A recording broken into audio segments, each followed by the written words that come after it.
The sea was darker than usual that morning, the sky above thick with bruised clouds. Somewhere beneath the surface, just where the dim light of dawn faded into endless blue, a young beluga swam with the quiet joy of freedom. She had no name, least not in the way humans gave them, but her pod called her something close to a song, a rolling note that echoed against the walls of the ice-sheathed bay. She darted upward, her smooth white body cutting through the cold water. Each breath she took above the surface left a misty spray in the air, vanishing almost as quickly as it appeared. Around her, the others rose and fell, their calls weaving through the water like threads of a familiar tapestry. But joy, in the wild, was always fragile. A low hum drifted through the water, alien and menacing. The pod stilled, listening. The hum grew into a thrum, then into a rattling vibration that sent ripples across their sensitive heads. Ships. Several of them. The pod leader let out a sharp whistle, a call to dive, to scatter. They obeyed, plunging into the deeper cold. She followed, her flukes beating with urgency. Yet curiosity tugged at her. She had never seen a ship up close, only the shadows they cast above the waves. So she lingered just a little longer, lifting her head toward the vibrations. That was when the net dropped. It unfurled like a black curtain from the ship's belly, spreading wide with weights that sank quickly, trapping everything within its reach. She panicked, turning sharply, but the threads were everywhere soft against her skin, yet unyielding as steel. Her podmates called from beyond, their cries muffled by the weave. She pushed, thrashed, twisted, but the harder she fought, the more tangled she became. From above came shouts, human voices. Metal clanged against metal. The net began to tighten. Her heart pounded, and a shrill whistle burst from her, the sound torn from her in desperation.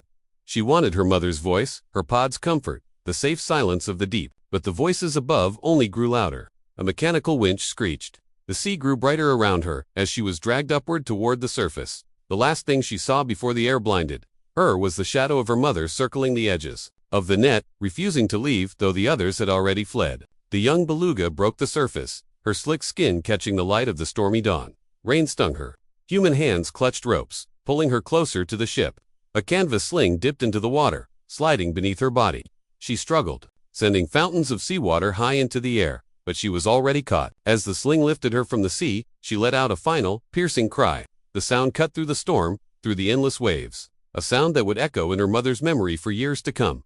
Then the ocean was gone, and only the sky remained. The air inside the transport crate was thick with the smell of brine and disinfectant. She lay in a shallow pool, water sloshing as the crate swayed. Every sound rattled through her bones, the drone of engines, the metallic groan of chains, the occasional thump of boots above her. She called, soft at first, then louder. No answer, only the cold echo of her own voice against the steel walls. Hours, maybe days passed. Time dissolved into a blur of dark and light. Once, a human leaned over the crate to peer at her, his eyes unreadable behind fogged goggles. He muttered something, then dropped a handful of slippery fish into the water. She ignored them, pressing her head against the side of the crate instead, listening for anything beyond the hollow quiet.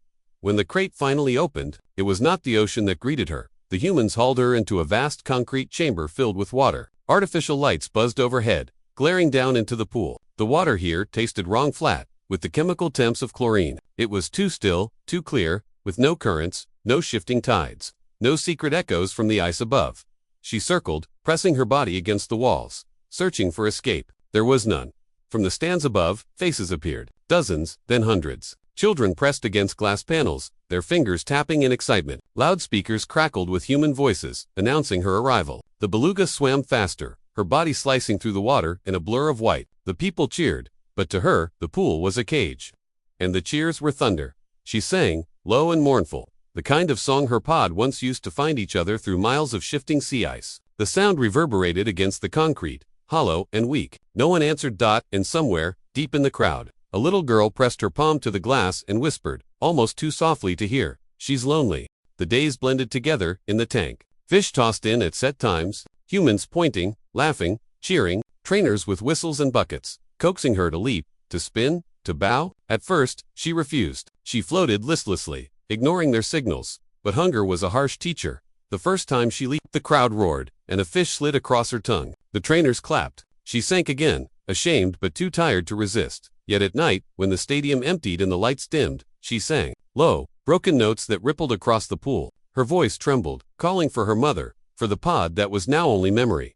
One night, the little girl returned. She stood at the glass long after the others had gone, clutching a stuffed bear. Her parents tried to pull her away, but she pressed her cheek against the cold barrier and whispered, "I'll help you, I promise." The beluga tilted her head, listening, a whisper, a promise, a fragile thread of hope. And though the concrete walls still held her, for the first time since the net, she sang a note that wasn't only sorrow, it was a question. It was the beginning of something more. The little girl's name was Leela. The beluga didn't know this at first. Of course, names were human things, but she came to recognize the rhythm of the child's voice, the way it carried through the glass more gently than the others. While most visitors shouted, laughed, and hammered their palms against the barrier, Lila only watched. She leaned forward with her chin in her hands, her stuffed bear clutched tight against her chest, and she whispered as though the whale could understand. And somehow, the beluga did. Leela came often, sometimes every day. Her father worked at the aquarium as a night custodian, which meant she spent long hours wandering the echoing halls while he swept floors and emptied bins. She wasn't supposed to linger at the tanks after hours, but she always found her way back. The beluga would see her approaching before she arrived. The child's reflection in the glass shimmered across the water like a small star. Lila would press her hands to the window and speak softly. Hi, I'm back. Sometimes she shared stories about school. Sometimes about her mother, who had grown sick and no longer left the house. And sometimes, when her father wasn't near, she whispered plans. I don't think you're happy here, she said one night, kneeling close to the glass. It's too small. I read that whales swim for miles every day. That's not fair, is it? The beluga tilted her head, clicking softly. The beginnings of a song. I'll help you, Leela repeated. Her voice trembled, but there was conviction in it too. I don't know how yet, but I'll find a way. The trainers didn't notice the connection at first. To them, the beluga was adapting, eating more, obeying signals, even learning to breach on command. They marked progress in clipboards and smiled at the crowds. But one man did notice, an older keeper named Daniel. He had been working with marine animals for over 20 years, long enough to see the toll captivity took on them. He kept his thoughts quiet. Speaking against the aquarium meant losing his job, but he carried them heavy on his shoulders. One evening, while making his final rounds, Daniel paused at the beluga's pool. He watched her floating near the glass, eyes half closed as Lila whispered on the other side. You again, Daniel muttered, crouching down beside the girl. His voice was gruff, but not unkind. Your father knows you're here. Lila nodded quickly. He's cleaning the jellyfish haul.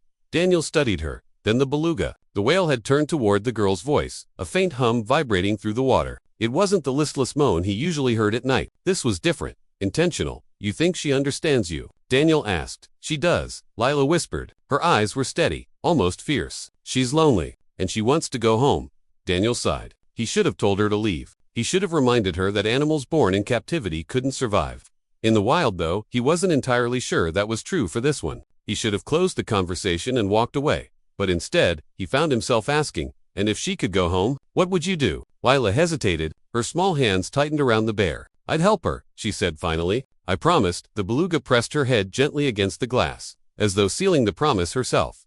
Daniel felt a heaviness stir inside him, something he had tried to bury for years. He glanced around, ensuring no one was watching, then crouched lower. Don't make promises you can't keep, kid, he murmured. Because sometimes keeping them means breaking the rules, and rules have teeth. Leela looked at him, unblinking. Then I'll break them. The beluga sang again, a low and rising note, carrying through the tank like a question asked of both of them. Daniel closed his eyes. For the first time in a long while, he didn't feel like a keeper. He felt like a prisoner too. The aquarium staff never noticed the way the beluga's behavior shifted. To them, she was just another performance animal, eating on schedule, responding to whistles, splashing crowds with playful tail slaps. But beneath the surface, her world was changing. She no longer floated aimlessly at night. She lingered near the glass where Leela came, pressing her body against the cold barrier as though trying to melt through it. The little girl kept her promises night after night. She returned, whispering through the glass. Her words were like currents, small but steady, pulling the beluga towards something she couldn't name. And Daniel, against his better judgment, began to linger to. At first, he told himself it was to keep Lila safe. A custodian's daughter wandering the halls after hours could cause trouble if caught. But he also knew the truth. He was drawn to the whale's eyes. He'd seen many animals in captivity, but never one that looked back at him with such awareness. It was as if she held a mirror to him, reflecting the years he had spent turning his head the other way. One evening, when the storm outside rattled the aquarium's roof, Daniel found Leela crouched by the tank. Whispering fiercely, they say, you belong to them, she said, her voice muffled by the glass. But you don't. Nobody can own the ocean. Daniel froze in the shadows. The beluga sang in response, her notes rising and curling through the water, brushing against the walls like waves against stone. When Lila left, Daniel stayed. He leaned against the railing, staring into the tank. The whale floated near the glass, her gaze meeting his. You shouldn't listen to her, he whispered. She doesn't know how the world works. But he trailed off, guilt pressing against his chest. Maybe she's right, the beluga answered with a low hum, one that vibrated through the floor and into his bones. For the first time, Daniel didn't hear sorrow in her song. He heard defiance. Cracks began to appear not in the glass of the tank, but in the lives of those around it. The aquarium was under pressure. News reports had begun circulating about marine parks mistreating animals, and protesters sometimes gathered outside with signs that read, "Freedom for whales and end captivity now." The managers brushed it off, insisting their beluga was well cared for, but whispers spread among the staff. Daniel felt the tension every day. Orders grew stricter, schedules tighter. The beluga was pushed to perform more, to prove she was healthy and thriving. But the more they demanded, the more restless she became. During one performance, instead of breaching at the whistle, she swam to the edge of the pool and pressed her head against the glass, where a cluster of children were watching. The trainer blew his whistle again, louder, sharper. Still, she ignored him. Among the crowd, Daniel spotted Lila, her small hand against the glass. Their eyes met across the water, and Daniel's stomach twisted. The whale wasn't refusing. She was choosing. The managers noticed, too. Afterward, Daniel overheard them muttering about discipline and retraining. His fists clenched. Retraining usually meant isolation, tighter control, harsher methods. He had seen it before. That night, as he walked past the tank, Daniel found Lila waiting. Her father was nowhere in sight. She looked up at him with steady eyes. "They're going to hurt her, aren't they?" she asked. Daniel swallowed. "They'll make sure she obeys. That's hurting." Her words were simple, but they cut deep. He crouched beside her, lowering his voice. "What do you want to do, Lila?" She didn't hesitate. "Help her escape." Daniel almost laughed, but the sound died in his throat. The girl's conviction was stronger than anything he had felt in years, and the beluga, floating close to the glass,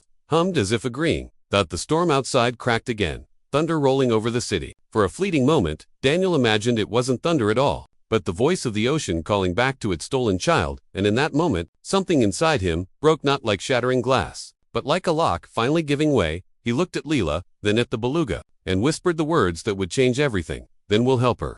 Daniel regretted the words the instant they left his mouth. Helping the beluga escape wasn't just impossible, it was madness. The aquarium was secured by cameras, alarms, locked gates, and staff who would never allow such a thing. Yet as Lila's face lit up with fierce determination, he knew there was no taking them back. That night, he walked home with rain dripping from the brim of his cap, his thoughts heavy and loud. Every step replayed the look in the beluga's eyes, not just longing, but trust. He had made a promise, and promises had teeth just as sharp as rules. When he returned the next day, Lila was already waiting near the tank. Her father mopped the far end of the hall, too tired to notice her whispering through the glass. She turned to Daniel the moment he arrived. "We have to do it soon," she said, her voice urgent. Before they hurt her, Daniel exhaled slowly. "It's not as simple as opening a door. Even if we got her out of the tank, the aquarium's on the edge of the city. She'd have to reach the sea. We can take her," Lila insisted. "There's a river, right? It goes all the way to the bay. I saw it on a map." Daniel blinked. She wasn't wrong. The aquarium's filtration system actually drew from that river. Pipes carried water in and out every day. The connection was narrow, but real. An idea took root in his mind, dangerous and absurd. He tried to shake it, but it clung like seaweed. He murmured, more to himself than to her. "We used the filtration channel. If we widened it, or if the gates were opened, she could follow the current to the river." Lila's eyes widened. "Then, to the ocean." Daniel rubbed his face. "It would take tools, timing, and someone to distract the night staff." "I can distract them," Lila said quickly. "Nobody notices kids." He stared at her, half horrified, half amazed. "You're too young for this." "So, are she?" Lila shot back, pointing at the beluga. "She's just a kid too. And she's locked up." The whale pressed her head against the glass, humming softly. The sound seemed to thread itself around their words, binding them together. Daniel dropped his gaze. He had spent years pretending captivity was fine, that the animals didn't understand what they were missing. But, in that moment, he realized he was done lying to himself, to Lila, to the whale. "All right," he said quietly, "then we make a plan." The days that followed were filled with secrets. Daniel studied the filtration schematics under the guise of routine maintenance. He traced the path of the water system, pipes leading to a drainage channel, then the river. There were multiple gates and screens meant to block debris or whales. Each one was locked, but Daniel knew the codes, the keys, the times when inspections were rare. But meanwhile, Lila gathered information the way only a child could. She eavesdropped on trainers, watched which doors stayed unguarded, memorized when the night staff took breaks. She carried everything back to Daniel like a sparrow bringing twigs for a nest. The beluga listened. She could not understand every detail, but she felt the urgency in their voices, the shape of their intent. At night, she swam faster than before, circling the tank with restless energy. Her songs grew sharper, more vibrant songs of movement, of flight, of water rushing freely. But plans had to be more than dreams. One evening, after the last visitors left, Daniel stood with Lila by the tank. He drew a rough map on the back of a discarded flyer: the filtration channel, the locks, the river beyond. "We'll need 3 things," he explained. "First, we have to time it with the tides of the current pulls her out, not in. Second, we'll need the gate codes, which I can get. Third," he hesitated, "we'll need luck. A lot of it." Lila studied the map, her brow furrowed. "And trust," she added firmly. "She has to trust us enough to follow." At that, the beluga surfaced, releasing a spray of mist. A low note rumbled from her throat, strong and clear, vibrating through the glass until both Daniel and Lila felt it in their chests. It wasn't sorrow. It wasn't defiance. It was agreement. The night smelled of wet asphalt and river mist. Daniel's hands trembled as he unlocked the maintenance gate behind the aquarium, the one no visitors ever saw. The narrow channel of water that flowed from the filtration system gurgled nearby, dark and swift, carrying the scent of freedom or disaster. He wasn't supposed to be here.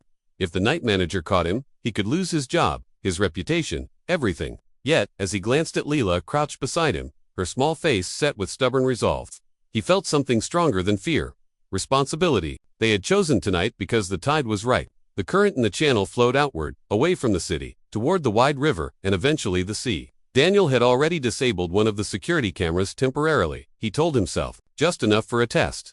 This wasn't the full escape, not yet. They needed to know if the beluga would even follow the current, if she understood the path. Tonight was only a trial. Inside the aquarium, the halls were silent. Daniel carried a key ring, heavy with authority, every door swinging open at his touch. Lila padded beside him, clutching her stuffed bear like a talisman. When they reached the beluga's tank, the whale was waiting. She swam in restless circles, as though sensing the tension in the air.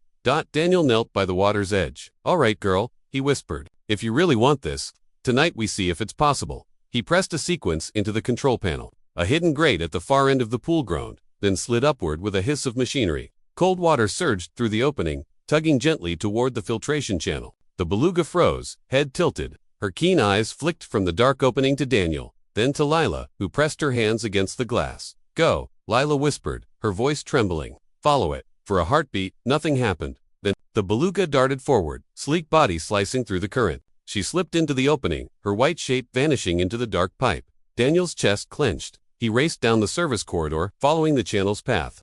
Through small inspection windows, he glimpsed the whale's pale form, gliding, turning, testing the flow. She moved, cautiously but with purpose. Her song, echoing faintly through the pipes. At the final grate before the river, Daniel stopped. He hadn't unlocked this one, it wasn't safe yet. Tonight was only a rehearsal. He held his breath as the beluga approached, pressed against the barrier, and gave a long haunting cry that reverberated through the metal. Lila's voice carried faintly down the hall. "She wants out." Daniel's throat tightened. He pressed his hand to the cold steel grate. "Not tonight," he whispered. "Not yet. I promise you, not yet."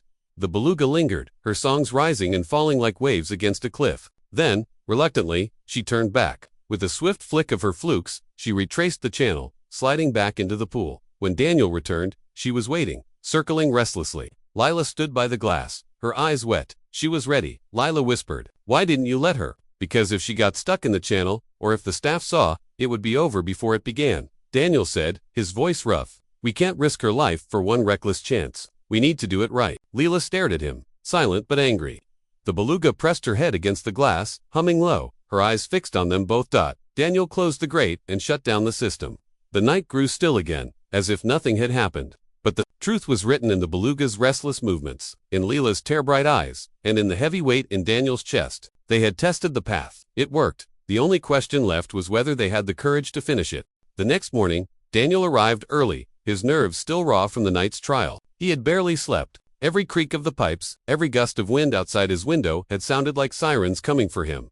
When he entered the staff lounge, the air was thick with tension. Two trainers whispered near the coffee machine, their voices low but sharp. He caught fragments. Water levels dropped. Filtration, surge, maintenance report. His stomach turned cold. They had noticed that by the time he reached the beluga's pool, a supervisor was already there, clipboard in hand, frowning at the control panel. "Strange readings, last night," she muttered. "Pressure shift in the filtration system. Probably nothing, but we'll be running checks."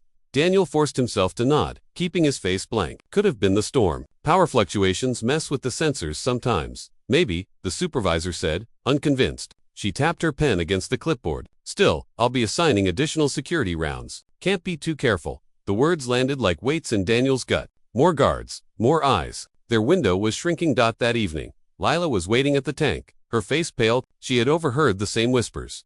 "They know," she said. "They know we tried." Daniel crouched beside her. "Not tried," he corrected softly. "Tested, and we didn't fail. But it means we have to move faster." Before they tightened the gates completely, the beluga swam close, releasing a burst of clicks and whistles. Her body brushed the glass as though urging them forward. "Faster," Lila whispered. "How fast?" Daniel hesitated. He had wanted weeks' time to plan, to prepare, but weeks were gone now. They might not even have days. "Tomorrow night," he said finally, "if the tide's right." Lila's breath caught. "Tomorrow," he nodded. "It's the only chance we'll get. After that, the system will be locked down. If we wait, she'll never leave." The beluga let out a sharp, rising call, a note that filled the tank and echoed against the concrete walls. Lila pressed her hands to the glass, her eyes blazing with both fear and hope. But fate has sharp teeth. The next day, the managers announced a new policy. The beluga was to be moved into the secondary tank for evaluation. To Daniel, the word was poison. Evaluation meant stress tests, blood draws, maybe isolation. It was also the perfect excuse to block access to the filtration channel. They were moving her tonight. Daniel's heart pounded as the news spread through the staff. He glanced at Lila across the hall. Her small hands tightened around her bear until the seams strained. They didn't have until tomorrow. They had hours. That night, the aquarium glowed with sterile light as workers prepared for the transfer. Nets were readied. The crane above the pool groaned as it was tested. Staff moved briskly, unaware of the desperation simmering beneath their colleague's calm face. Daniel slipped away under the guise of checking the pumps. Lila followed like a shadow, her eyes wide, her lips pressed shut in determination. At the control room, Daniel's fingers shook as he keyed in the override codes. Sirens could blare at any second if he missed, but the panel flickered green. The filtration gates unlocked. Water surged through the channel, louder, stronger, pulling outward. Freedom waited just beyond the last grate. He looked at Lila. "This is it." She nodded fiercely.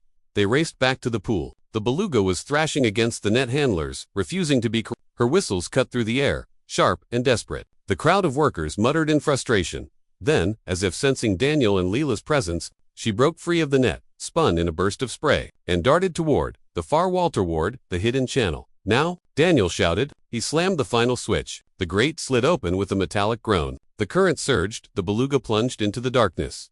Chaos erupted above. Trainers shouted. Alarms began to wail, and the water foamed with her passing. Daniel grabbed Lila's hand. "Run." Together, they bolted down the maintenance corridor, chasing the white shadow slipping through the pipes toward the river.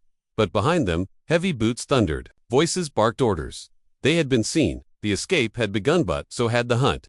The maintenance corridor shook with the sound of alarms. Red lights strobed overhead, painting the walls in violent flashes. Daniel pulled Lila behind him, his boots pounding the slick concrete floor. Ahead, the roar of rushing water grew louder. The channel was alive, carrying the beluga toward the river. "Faster," Lila cried, clutching her bear to her chest as she ran. Behind them, shouts echoed. "Stop them. Security 2, filtration." Daniel didn't look back. He knew what would happen if they were caught. Losing his job would be the least of it. This wasn't just sabotage anymore. It was theft, animal trafficking. They'd call it prison time. His heart hammered, but he pushed forward. They reached the inspection windows just as the beluga shot past, her white body gleaming under the emergency lights. She surged with the current, faster than Daniel had ever seen her move in captivity. Her songs reverberated through the pipes, wild and free, a voice rising against the alarms. "She's doing it," Lila shouted. "She's really doing it." Daniel pressed his hand against the glass, his chest aching. "Go, girl, don't stop now." The final grate loomed ahead, the last barrier between captivity and freedom. Daniel fumbled with the override panel, his hands slick with sweat. The keypad beeped angrily at the wrong code. Boots pounded closer. "Hurry," Lila cried. Daniel tried again. This time, the lock clicked. The grate groaned, slowly, painfully, as though it resisted being part of their rebellion.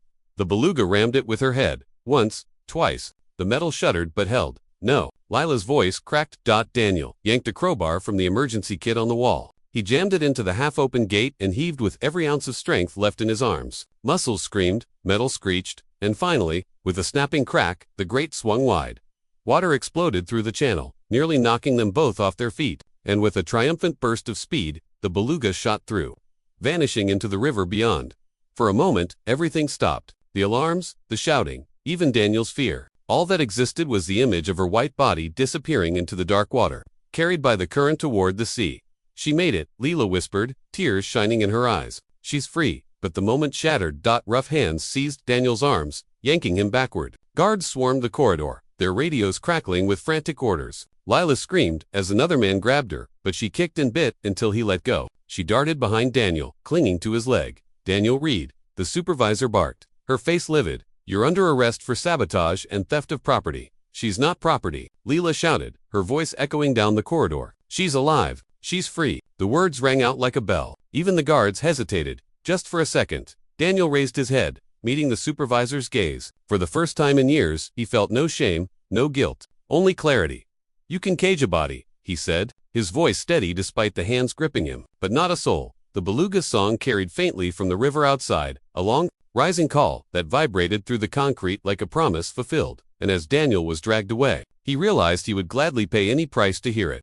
The river was nothing like the tank. The current surged strong and cold, swirling with scents and sounds the Beluga had not known since the day of the net. Gravel scraped beneath her belly as she shot forward, deeper, faster, her body trembling with the shock of real water flowing around her. No walls, no whistles, no glass, only the pull of the tide, urging her on. She sang. The notes burst from her like light, filling the dark channel, echoing against stone and soil. Her song was not sorrowful now. It was fierce, jubilant, defiant. It was a call to the river itself. "I am here. I am alive." Fish scattered before her silver flash. The water was thick with their scales, with weeds, with the earthiness of freedom. She opened her mouth and swallowed one whole wild wriggling, tasting of the sea's memory. It was the first true meal she had taken in years, and it burned in her with joy. But freedom was not easy. The river twisted through the city, narrow and shallow in places. She scraped against concrete banks, startled at the glare of streetlights above. Horns blared from bridges where cars slowed, drivers leaning out of windows to gape at the impossible sight. A white whale surging through the urban dark. Voices shouted, lights swung down. Some cheered, some screamed, some pulled out phones to capture the miracle on shaky screens. The Beluga ignored them all. She had one instinct, one truth. The river's pull, the taste of salt ahead. The sea was calling. Back in the aquarium, chaos reigned. Security radios crackled with conflicting orders. News vans had already begun arriving, tipped off by frantic witnesses posting videos online. Beluga escapes aquarium. Headlines spun faster than the supervisors could contain them. Daniel sat in a small concrete room, wrists cuffed, listening to the muffled uproar outside. Leela sat beside him on the bench, unshackled but watched by a stern guard. She clutched her bear, her face streaked with tears, but her chin was lifted high. "They'll catch her," the guard muttered. "They'll net her before she reaches the bay." "No, they won't," Leela said fiercely. "She's stronger than you think, and the ocean is bigger than all of you." Daniel looked at her, pride swelling in his chest despite the steel around his wrists. "She's right," he said quietly. "You can't stop the sea once it opens its mouth." The river widened. The city lights thinned. Ahead, the air changed cooler, heavier, tasting of endless salt. The Beluga surged harder, her muscles burning, her skin scraped but her spirit unbroken. Then, suddenly, the water deepened. The current spread wide, and the horizon opened into forever. The ocean. She burst into the bay with a leap so powerful it seemed to tear the night apart. Her white body arced against the moonlight, droplets scattering like stars. She crashed back into the waves, rolling, spinning, letting the salt sting her skin and the vastness drown her senses. She sang again, a note so strong it rattled the gulls from their perches and echoed across the waves. For the first time since she was a calf, she felt the ocean answer. Distant voices, faint but real, carried back on the currents. Other whales. A pod. Her pod. She didn't know, but she followed the sound, disappearing into the silver vastness. Her song rising with theirs, carried endlessly into the deep. The white shadow was gone from the city, but she was no ghost. She was a flame reborn, a voice that could no longer be silenced. Back in the holding room, Daniel lifted his head. The faintest echo of a song seemed to tremble in the air, maybe real, maybe only in his memory. "She made it," he whispered. Lila smiled through her tears, her small hand slipping into his. "We kept our promise." And for Daniel, though the future bristled with punishment, chains, and loss, that truth was enough.